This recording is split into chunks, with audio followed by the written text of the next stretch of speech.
Wisesa dosa. Nah, artinya ya cuma satu yang bisa mengampuni dosa kita, yaitu Allah dalam Yesus Kristus. Inilah yang mau dikatakan dalam firman Tuhan dalam Injil Lukas ini. Dia menerangkan bagaimana kehadiran Yesus itu. Karena Lukas ini dalam sejarahnya dia adalah seorang nabi, seorang dokter, ya, dia membidangi kesehatan para medis, dan dia mengatakan bahwasanya kehadiran Yesus itu dinyatakan dalam perkataan Yesus sendiri dan di dalam perumpamaan yang disampaikan oleh Tuhan Yesus. Nah, cuma satu yang bisa mengatakan itu, Allah Elohim Yahweh Esa lain. Saya berdebat dengan para teolog, para pendeta dan saya menilai yang mau saya tanyakan mengapa dia berani mengatakan dosa diampuni. Tetapi pendeta yang membawa seminar ini, dia ada dua orangnya. Tak sanggup dia mengadusi katanya. Dia bilang begini, saya opus Polan, saya pendeta Polan, dan saya ditempatkan di gereja ini. Nah, saya bilang itu logika manusia. Logika manusia seperti itu. Tetapi firman tidak bisa seperti itu. Karena apa? Karena dalam Yohanes 10 ayat 30 mengatakan, Aku dan Bapa adalah satu sama.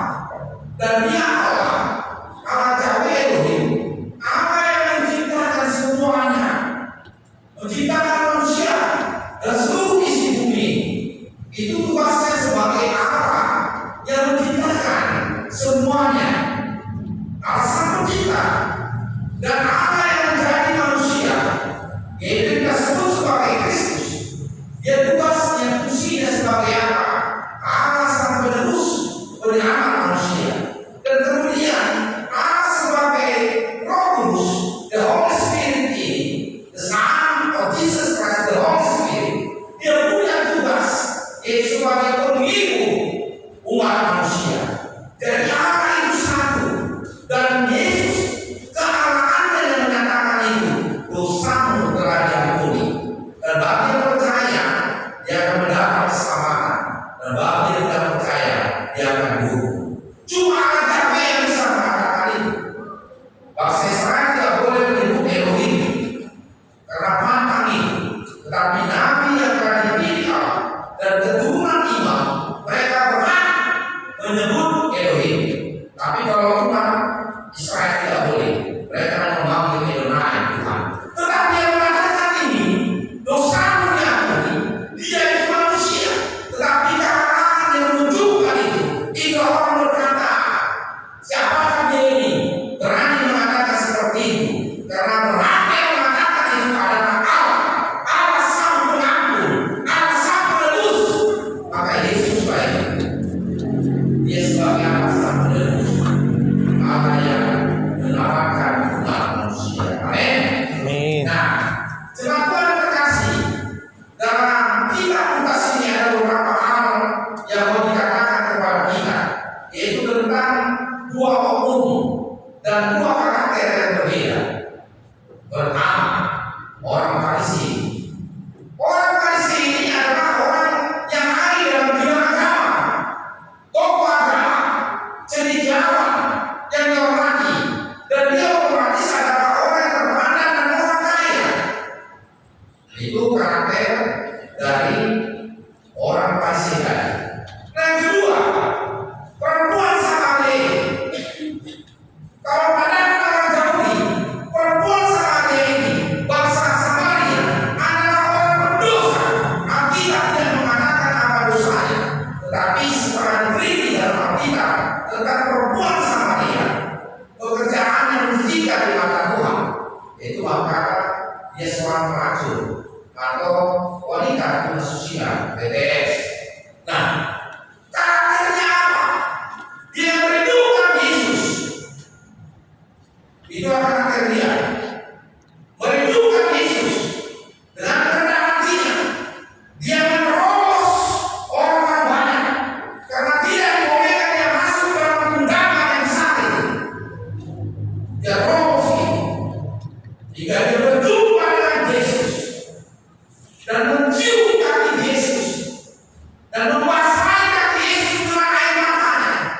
dan menyekat air itu dengan rambutnya. Rambut itu mahkota yang paling indah bagi kaum perempuan.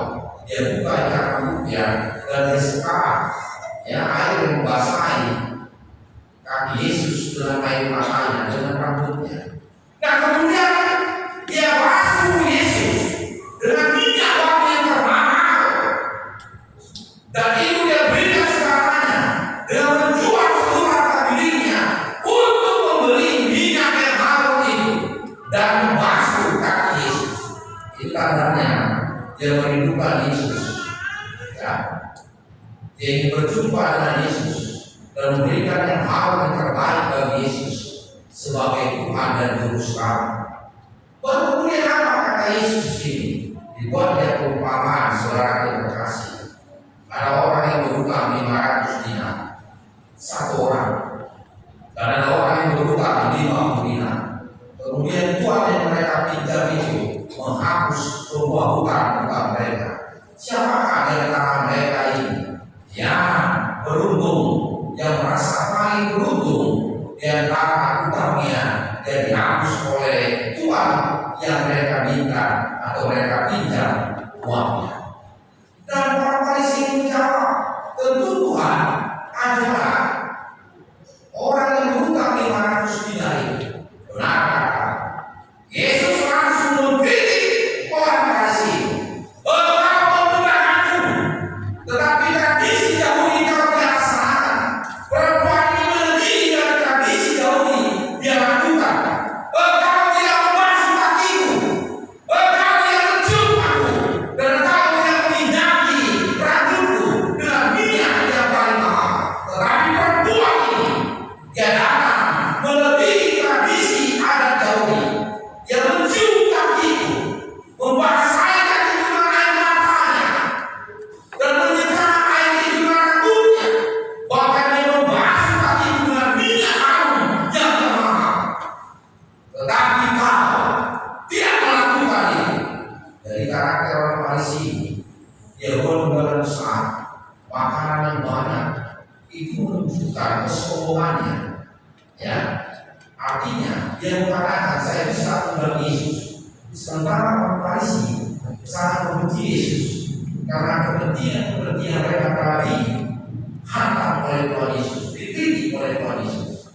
Tetapi ini demi pencitraan, dia mengundang Yesus, tetapi tidak menghormati Yesus. Dengan kata lain dia melecehkan Tuhan yang datang ke rumahnya. Dia lecehkan Tuhan dengan tidak mengikuti tradisi Yahudi. Kamu yang undang dan kamu hormatan, dia harus mencium orang itu, membasuh kakinya, dan meminyaki kepalanya dengan minyak yang harum. Tetapi ini tidak. Dia hanya mau tahu orang banyak mengenal dia sebagai orang setiapa, sebagai orang yang penting, yang kamu undang Yesus datang ke rumahnya dengan makanan yang mewah-mewah. Ini yang disebut dengan pencitraan, ya, kesombongan. Yesus tahu isi hati orang Farisi. Dia hanya menunjukkan kemewahannya, pencitraan, kesombongannya, supaya orang mengakui dia itu orang yang terpandang dengan pesta yang mewah. Jadi Bapak Ibu, bukan karena makanan atau pesta mewah tidak bisa dimuliakan Tuhan, tetapi karena kasih kita kepada Tuhan, yaitu melalui perbuatan kita yang tulus kepada Tuhan, seperti seorang perempuan ini. Melebihi kasihnya daripada kasihmu. Engkau orang Farisi, engkau tahu tentang